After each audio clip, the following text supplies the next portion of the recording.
अस्सलाम वालेकुम dear students, क्या हाल है आप सबका। होप सो आप सब लोग ठीक होंगे। आज हम एक्सरसाइज 1.3 का क्वेश्चन नंबर सेकंड स्टार्ट करने लगे हैं। Let's start. जी बेटा, इसमें वो हमें कह रहा है if z1 is equal to 2 plus 7 iota and z2 is equal to 4 minus 3 iota then verify that।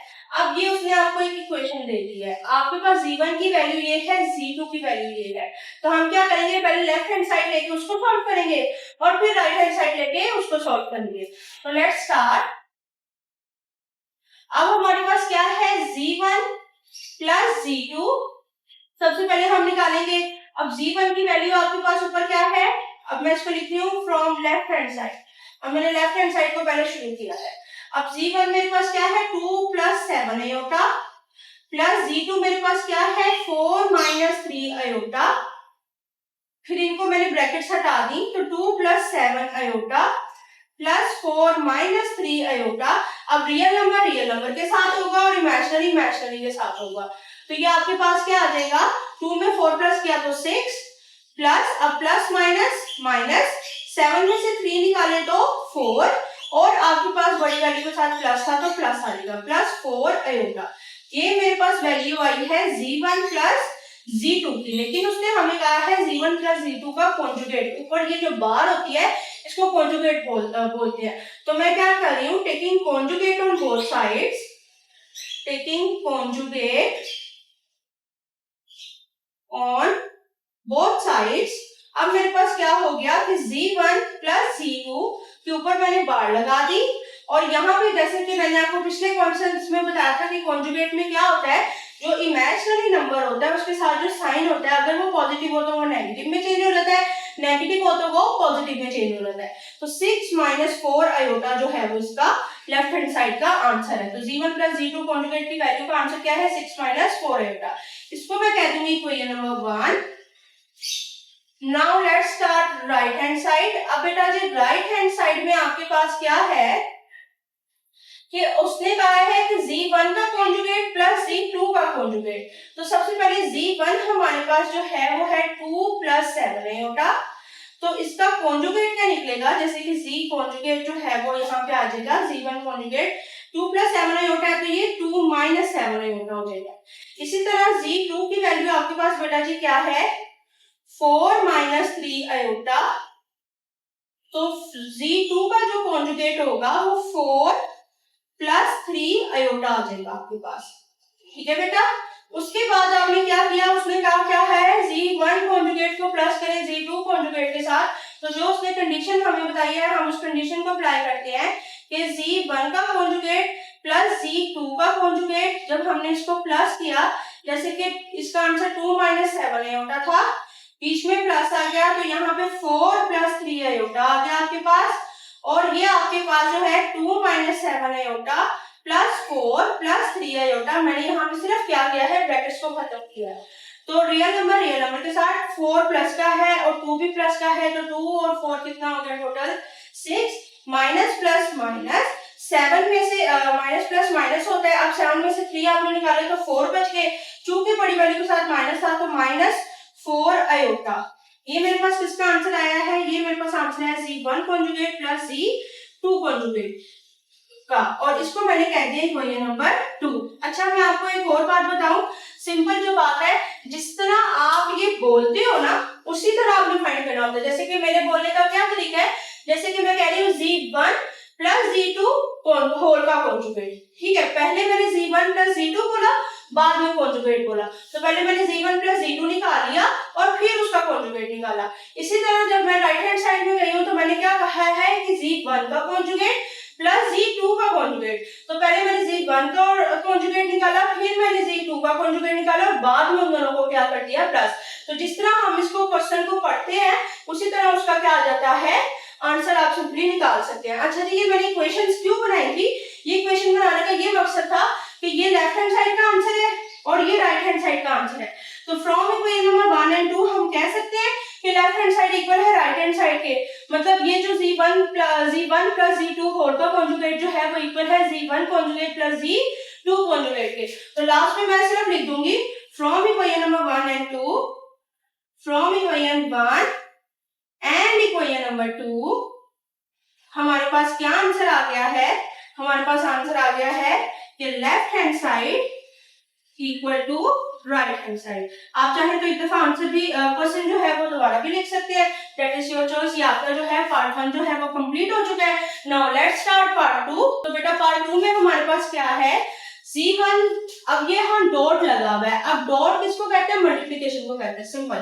तो Z1 जो है वो मल्टीप्लाई हो रहा है Z2 के साथ, और फिर हम इसका आंसर का क्या ले लेंगे, कॉन्जुगेट। और राइट हैंड साइड पे जब हम जाएंगे तो Z1 का कॉन्जुगेट अलग निकालना है, Z2 का अलग निकालना, दोनों के आंसर्स को लास्ट में क्या कर देंगे, मल्टीप्लाई कर देंगे। Let's start. तो सॉल्यूशन में हमने सबसे पहले लिखी लेफ्ट हैंड साइड, अब हम लेफ्ट हैंड साइड को पहले सॉल्व कर रहे हैं। तो Z1 जो है वो Z2 के साथ क्या हो रहा है, मल्टीप्लाई। तो Z1 मल्टीप्लाई बाय Z2। अब मैं यहाँ पे Z1 पहले है, तो Z1 की वैल्यू मेरे पास क्या है, 2 + 7 अयोटा, और यहाँ मैंने ब्रैकेट लगा दी, और Z2 की वैल्यू मेरे पास क्या है, 4 - 3 अयोटा। ठीक है, अब मैंने इन दोनों को मल्टीप्लाई कर देना, सिंपल। अब यहाँ पे मैंने बीच में मल्टीप्लाई का साइन नहीं लगाया, लेकिन ब्रैकेट लगी हुई है ना, तो दैट्स इनफ। ब्रैकेट में मल्टीप्लिकेशन को शो कर दिया। तो मल्टीप्लाई करने का क्या मेथड होता है कि आप सबसे पहले फर्स्ट डिजिट ले लेते हो, जैसे कि 2 ले लिया, और यहाँ से 4 - 3 अयोटा, और फिर नेक्स्ट डिजिट ले लिया +7 अयोटा, 4 - 3 अयोटा, ये आपने लिख दिया जस्ट 2, और नेक्स्ट पूरा फैक्टर, और यहाँ से आपने नेक्स्ट डिजिट ले लिया जो कि 7 अयोटा है, और नेक्स्ट पूरा फैक्टर। अब इसको अंदर मल्टीप्लाई कर देंगे, 4 2 = 8, 4 3 = 6 अयोटा, प्लस 7 4 = 28, इसके साथ अयोटा था तो अयोटा आ गया, प्लस माइनस माइनस 7 3 = 21, एक अयोटा ये है, एक अयोटा ये है, तो ये मेरे पास अयोटा का स्क्वायर आ गया। उसके बाद मैंने सिंपल क्या किया है, इसको सिंपलीफाई मजीद कर लेते हैं 8। अब ये देखिए, ये अयोटा वाली टर्म और ये अयोटा वाली, ये अयोटा स्क्वायर वाली है, मतलब ये तो है ही चेंज, इसको साइड पे कर दे। ये दोनों अयोटा वाली है, 28 प्लस का है, 6 माइनस का है, तो प्लस माइनस माइनस, 28 में से जब आपने 6 निकाला है तो आपके पास जो वैल्यूज आएंगी वो आ जाएगा 22 बच जाएगा। तो 22 अयोटा बच गया, चूंकि बड़ी वैल्यू के साथ प्लस है तो प्लस 22 अयोटा आपके पास जो है वो रिमेनिंग बच गया। यहाँ से मैंने -21 वैसे का वैसे ही था। अब यहाँ अयोटा स्क्वायर है, तो अयोटा स्क्वायर की वैल्यू क्या होती है, -1। मैं यहाँ लिख भी देती हूँ, मैंने क्या किया है कि मैंने यहाँ पे अयोटा स्क्वायर की वैल्यू पुट की है जो कि -1 होती है। उसके बाद जो है नेक्स्ट स्टेप में हम क्या करेंगे, ये दोनों एज इट इज उतर आएंगे, ये माइनस माइनस आपके पास प्लस हो गया, 21 1 = 21। अब 21 इसमें देखें कोई भी अयोटा नहीं है, तो ये एक रियल नंबर है, ये भी एक रियल नंबर है, तो इन दोनों को जब हम प्लस करेंगे, क्योंकि प्लस प्लस प्लस हो रहा है, 21 में जब आपने 8 प्लस किया तो ये हो गया 29 + 22 अयोटा। ठीक है, तो ये आपके पास हो गया Z1 मल्टीप्लाई बाय Z2। ठीक है, लेकिन उसने हमें कहा है लेफ्ट हैंड साइड में इसका कॉन्जुगेट भी फाइंड करना है, तो taking conjugate on both sides, conjugate on both sides, हमारे पास क्या आ गया, Z1 multiply by Z2 whole के ऊपर आप क्या लगा दोगे, बार, और यहाँ पे जस्ट अयोटा के साथ वाली जो टर्म है उसका अगर पॉजिटिव साइन है तो वो नेगेटिव है, नेगेटिव होगा तो पॉजिटिव है, तो यहाँ पे पॉजिटिव था 29 - 22 अयोटा। ये मेरे पास इसकी लेफ्ट हैंड साइड हो गई है, तो मैंने इसको यहाँ पे इक्वेशन नंबर 1 के नाम से इसको शो कर दिया है। Now let's start right hand side. अब राइट हैंड साइड में बेटा हम क्या करेंगे, आपके पास Z1 का कॉन्जुगेट है, फिर मल्टीप्लाई हो रहा है वो Z2 के कॉन्जुगेट के साथ, तो सबसे पहले हम इसका कॉन्जुगेट निकाल लेते हैं। Z1 की वैल्यू बेटा मेरे पास 2 + 7 अयोटा है, और फिर हमने इसको अप्लाई कर दिया कि ये Z1 का जब हमने कॉन्जुगेट निकाला है तो ये 2 - 7 अयोटा हो गया, और यहाँ से आपके पास Z2 जो है वो वैल्यू मेरे पास है जी 4 - 3 अयोटा, 4 - 3 अयोटा, और फिर जब ये मैंने Z2 का कॉन्जुगेट निकाला है तो मेरे पास आ गया है, अब ये माइनस का था ना, तो ये 4 + 3 अयोटा आ गया। अब ये मेरे पास Z1 का कॉन्जुगेट अलग निकला है, Z2 का कॉन्जुगेट अलग निकला है, और अब हम इन दोनों को क्या करेंगे, आपस में मल्टीप्लाई कर देंगे, जैसे कि उसने राइट हैंड साइड में कहा हुआ है। तो Z1 कॉन्जुगेट मल्टीप्लाई हो रहा है Z2 के कॉन्जुगेट के साथ, तो यहाँ मैं वैल्यूज लिख दूंगी, जैसे कि 2 - 7 अयोटा, और यहाँ पे ये मल्टीप्लाई हो रहा है 4 + 3 अयोटा के साथ। अब हम इसको सिंपली कैसे मल्टीप्लाई करते हैं, यहाँ से फर्स्ट डिजिट लेते हैं, नेक्स्ट पूरा फैक्टर, जैसे कि 2 और नेक्स्ट पूरा फैक्टर आ जाएगा 4 + 3 अयोटा, यहाँ से फिर -7 अयोटा, फिर 4 + 3 अयोटा, मैंने क्या किया है, सिर्फ यहाँ से फर्स्ट डिजिट लिया, नेक्स्ट पूरा फैक्टर, और फिर नेक्स्ट डिजिट लिया जो कि -7 आयोटा था, और नेक्स्ट पूरा फैक्टर। उसके बाद हम क्या करेंगे, 2 4s are 8 और 2 3s are 6 आयोटा। फिर आपके पास बेटा 7 4s are 28 iota, minus plus minus, 7 3s are 21, एक आयोटा ये है, एक आयोटा ये है, तो ये आयोटा का स्क्वायर होता है। ठीक है बेटा, यहां तक हमने इसको सॉल्व कर लिया। मजीद हम आगे चलते हैं जी बेटा। मजीद आगे क्या होगा, 8 plus 6 iota minus 28 iota minus 21 iota square है। ये तो आयोटा स्क्वायर है, ये एक अलग चीज है, इसको आपने साइड पे रहने दिया। ये दोनों आयोटा वाले हैं, तो पहले इनको सॉल्व करेंगे। प्लस माइनस माइनस, 28 में से जब आपने 6 को क्या किया, माइनस किया, फर्स्ट तो 8 है ना, तो आपने यहाँ लिख दिया इक्वल टू 8। ठीक है, आगे 28 में से जब आपने 6 माइनस किया तो 22 बच गया, और बड़ी वैल्यू के साथ माइनस का साइन है, तो मैं यहाँ लिख सकती हूँ -22 आयोटा। और उसके बाद आगे मेरे पास -21 आयोटा स्क्वायर है, तो मैंने लिख दिया -21 आयोटा स्क्वायर की जगह उसकी वैल्यू लगा रही हूँ। सिंपल में आगे लिख भी देती हूँ कि आयोटा स्क्वायर जो है वो किसके इक्वल है, -1 के इक्वल है। अब आपने क्या किया है, नेक्स्ट आपने जो है 8 as it is, -22 iota as it is, ये दोनों वैसे की वैसे ही रही। माइनस माइनस आपके पास क्या हो जाता है, प्लस, 21 1s are 21, 21 को 1 से मल्टीप्लाई किया तो 21 ही हो गया, और वो माइनस माइनस क्या हो गया, प्लस हो गया। अब अगर आप नोट करो तो ये इमेजिनरी नंबर है, क्योंकि यहाँ आयोटा है, और इन दोनों, ये दोनों क्या है, रियल नंबर है। तो हम इसको क्या करेंगे, इसके साथ कुछ नहीं है तो प्लस है, प्लस प्लस प्लस होता है। 21 में जब हमने 8 प्लस किया तो ये 29 हो गया, और यहाँ पे -22 आयोटा पहले से ही था। और ये चीज किसके इक्वल आ रही है, ये Z1 conjugate multiply by Z2 conjugate के इक्वल आ रही है। तो मैंने लिख दिया Z1 conjugate multiply by Z2 conjugate, ये चीज इसके इक्वल आ गई। इसको मैंने कह दिया इक्वेशन नंबर 2।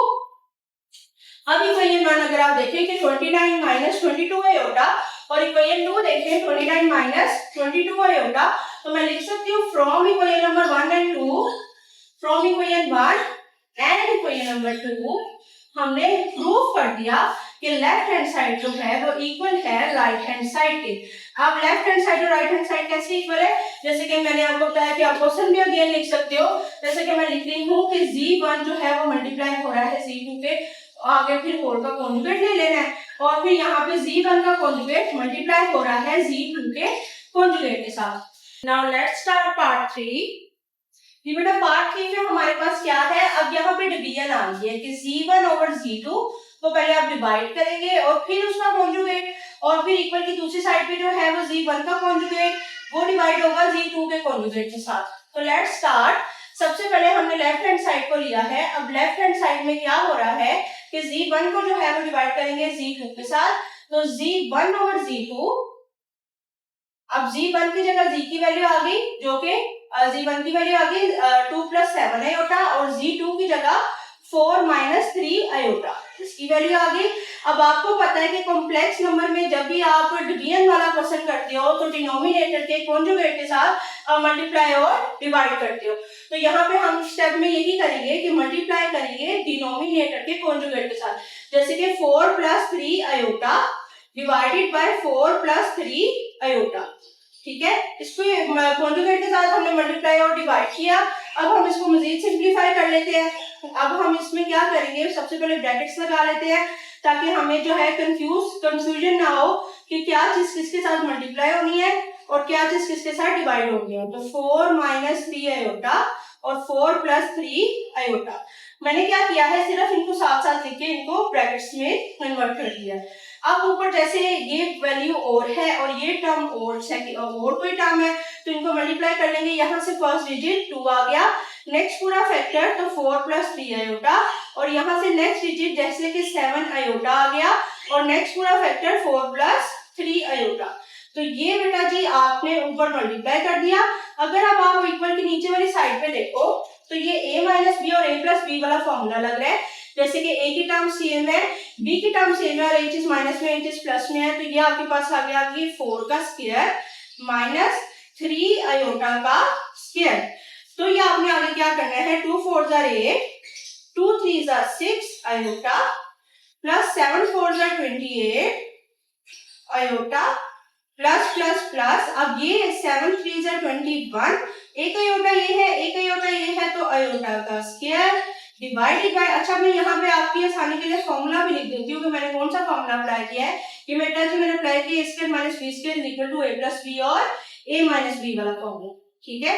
तो ये मेरे पास a माइनस b और a प्लस b पहले से मौजूद था, मैंने इसको स्क्वायर के फॉर्म में चेंज कर दिया इस फॉर्म में। अब यहाँ से 4 का स्क्वायर क्या आ गया 60 माइनस 3 का स्क्वायर आपके पास आता है 9, ये आयोटा का क्या आ गया आपके पास स्क्वायर। उसके बाद मैंने क्या किया है 8, अब 28 आयोटा और 6 आयोटा एक जैसे टर्म्स है ना, ये भी आयोटा वाली ये भी आयोटा वाली, हालांकि आयोटा स्क्वायर जो है वो एक चेंज टर्म है, उसको भी साइड पे रहने दे। ये दोनों प्लस हो रही है, इनको प्लस किया तो प्लस, जब 28 में 6 को करेंगे तो 34 आयोटा आ गया प्लस 21, अब आयोटा स्क्वायर है तो आयोटा स्क्वायर की जगह उसकी वैल्यू लगाई, वो क्या है आपके पास -1। मैं यहाँ लिख देती हूँ कि यहाँ पे मैंने आयोटा स्क्वायर की वैल्यू लगाई है जो कि आपके पास क्या है -1 है। अब हमने नेक्स्ट क्या किया है, नीचे 16 था -9, चूंकि यहाँ पे भी आयोटा स्क्वायर था तो यहाँ पे भी मैं इसकी वैल्यू लगा रही हूँ जो कि क्या है -1। तो फिर आपके पास क्या आ गया 8 plus 34 iota plus minus minus 21 1 जा 21 divided by 16 minus minus plus 9 1 जा 9। ये बेटा जो मेरे पास सॉल्व हो गया। अब हमने आगे क्या करना है, ये चीज किसके इक्वल आ रही है z1 ओवर z2 के, और हमने क्या किया है इसमें 8। अब ये देखिए ये एक रियल नंबर है और ये एक रियल नंबर है, मतलब इन दोनों के साथ आयोटा नहीं है, तो 21 माइनस का है और 8 जो है वो प्लस का है, तो प्लस माइनस माइनस आपने 21 में से जब आपने 8 को माइनस किया है तो आपके पास जो रिमेनिंग वैल्यू आ गई है वो आ गया आपके पास 13 माइनस 13, क्योंकि बड़ी वैल्यू के साथ माइनस था, और प्लस 34 आयोटा, और नीचे आपके पास जो है इन दोनों को प्लस करके 16 में 9 को प्लस करें तो 25 आता है, तो मैंने लिख दिया 25। अब मेरे पास z1 ओवर z2 की जो वैल्यू आई है अब वो मेरे पास आई है बेटा जी। अब मैं इसका डिनोमिनेटर अगर अलग-अलग करूं तो -13 ओवर 25, और यहाँ पे प्लस हो रहा है वो 34 ओवर 25 आयोटा के साथ। अच्छा जी, अब मैं इसको मजीद मतलब क्यों इसकी कटिंग वगैरह करी, तो अगर आप नोट करो तो 13 जो है वो किसी भी टेबल में नहीं जाता। इसी तरह जो 5 है वो इनके आपस में जो है ये कटिंग इनकी नहीं होती है, क्योंकि वो एक ओड नंबर है और इसके ऊपर एक इवन नंबर है। तो ये आपके पास z1 ओवर z2 का आंसर आ गया, जबकि उसने हमसे ये नहीं पूछा था, उसने हमसे कहा था z1 ओवर z2 के कॉन्जुगेट आपने निकालना है। तो अब हम इसका कॉन्जुगेट निकालेंगे। ओवर में है तो कंफ्यूज होने की जरूरत नहीं है, सिर्फ आपने क्या करना है z1 ओवर z2 का जब आपने कॉन्जुगेट निकाला है तो जो इमेजिनरी नंबर होता है, जैसे कि आपके पास ये प्लस वाला इमेजिनरी आयोटा वाला इमेजिनरी नंबर होता है, इसके साथ वाला साइन चेंज हो जाता है। तो जब हमने कॉन्जुगेट निकाला तो -13 ओवर 25, अब ये प्लस जो है वो माइनस में चेंज हो गया, तो ये 34 ओवर 25 आयोटा। ये आपके पास इसकी बेटा जी लेफ्ट हैंड साइड होगी है। अब हम इसकी राइट हैंड साइड करते हैं, तो राइट हैंड साइड में हमें क्या चाहिए, सबसे पहले हम ये देख लेते हैं। राइट हैंड साइड में z1 का कॉन्जुगेट लेना है और z2 का कॉन्जुगेट लेना है, और फिर वो बाद में डिवाइड हो रहा है। तो सबसे पहले z हमारे पास क्या है, z1 आपके पास है 2 + 7 आयोटा, 2 + 7 आयोटा, तो ये इंप्लाई होगा z1 के कॉन्जुगेट के साथ मतलब जब हमने इसका कॉन्जुगेट निकाला है तो ये 2 - 7 आयोटा हो गया। और इसी तरह जब हमने z2 निकाला है तो z2 हमारे पास था जी 4 - 3 आयोटा, तो ये आपने लिख दिया 4 - 3 आयोटा, और ये जब अप्लाई हुआ है कि z2 का जो कॉन्जुगेट है वो हो जाएगा 4 + 3 आयोटा। अब ये मेरे पास z1 का कॉन्जुगेट और z2 का कॉन्जुगेट तो आ गया है। अब उसने हमें कहा है कि आपने इसकी डिवीजन करनी है, तो अब हम इसकी डिवीजन स्टार्ट करते हैं। लेट्स स्टार्ट z1 का कॉन्जुगेट ओवर z2 का कॉन्जुगेट, जो कि आपके पास इक्वल होगा 2 - 7 आयोटा डिवाइडेड बाय 4 + 3 आयोटा के साथ। और जब हम कॉम्प्लेक्स नंबर को डिवाइड करते हैं तो उसको सॉल्व करने का क्या तरीका होता है कि हम उसके डिनोमिनेटर के साथ डिनोमिनेटर के कॉन्जुगेट के साथ उसको मल्टीप्लाई और डिवाइड करते हैं। तो ये आपके पास बेटा जी आ गया 4 - 3 आयोटा डिवाइडेड बाय 4 - 3 आयोटा। ये आपके पास प्लस का था तो ये दोनों माइनस में चेंज हो गए, मल्टीप्लाई और डिवाइड हो गए। मैंने इसको मल्टीप्लाई आपस में करना है, तो सिंपली मैंने इसको सबसे पहले ब्रैकेट में चेंज किया, तो 2 minus 7 iota divided by 4 plus 3 iota. इसी तरह ये जो है इसके साथ मल्टीप्लाई हो रहा है, ऊपर वाला 4 माइनस 3 आयोटा, और यहाँ से आपके पास आ गया 4 माइनस 3 आयोटा। ठीक है, ये मैंने अपने आसानी के लिए ब्रैकेट्स में जो है वो इसको कन्वर्ट कर दिया है। अब हम इसको मजीद जो है वो सिंप्लीफाई कर लेते हैं। वो कैसे करेंगे, जैसे यहाँ से फर्स्ट नंबर 2, तो मैंने लिख दिया 2, आगे आ गया 4 माइनस 3 आयोटा, 4 माइनस 3 आयोटा इसके साथ मल्टीप्लाई हो रहा है, फिर next digit minus 7 iota, minus 7 iota, और फिर ये अप्लाई हो रहा है 4 माइनस 3 आयोटा के साथ, तो 4 माइनस 3 आयोटा के साथ ये क्या हो रहा है, मल्टीप्लाई हो रहा है। मैंने क्या किया, अगेन मैं आपको बता देती हूँ, यहाँ से फर्स्ट डिजिट और नेक्स्ट पूरा फैक्टर, और फिर नेक्स्ट डिजिट और नेक्स्ट पूरा फैक्टर।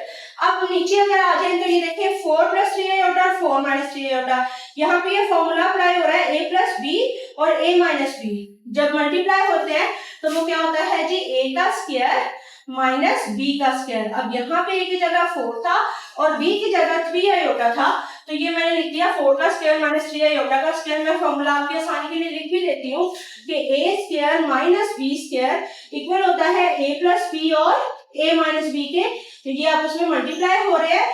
आपने ये 8th क्लास में फॉर्मूला पढ़ा होगा। अब हम इसको मजीद आगे सॉल्व कर लेते हैं, जैसे कि 2 को जब मैं अगर मल्टीप्लाई करूंगा तो 2 4 जार 8, 2 3 जार 6 आयोटा, इसी तरह 7 को जब उधर किया तो माइनस और इसके साथ प्लस होगा, minus plus minus, 7 4 jar 28 iota और माइनस माइनस प्लस, 7 3 जार 21, और एक आयोटा ये है, एक आयोटा ये है, तो ये आयोटा का स्क्वायर होगा। अब हमने आगे क्या किया है, ओवर के नीचे आपके पास क्योंकि स्क्वायर जो है वो अप्लाई हो रहा था, तो हम इसका स्क्वायर खोल लेते हैं। 4 का स्क्वायर आपके पास बेटा 16 हो जाएगा, माइनस 3 का स्क्वायर 9 हो जाएगा, और आयोटा का स्क्वायर ये आपने बेटा ने सिंपल निकाल लिया है। आगे आपने क्या किया है, इक्वल टू a, माइनस और माइनस क्या होता है, प्लस होता है ना, तो 28 में जब आपने 6 को प्लस किया है तो आपके पास आ गया 34 आयोटा। अच्छा, अब किया तो हमने प्लस है, लेकिन बड़ी वैल्यू के साथ साइन कौन सा है, माइनस का, तो जो बड़ी वैल्यू के साथ साइन होगा साइन तो वही आएगा, चाहे हमने इसको प्लस किया लेकिन साइन माइनस का ही आएगा। उसके बाद आपने क्या किया है, प्लस 21 आयोटा स्क्वायर की जगह उसकी मैंने वैल्यू लगा दी जो कि -1 है।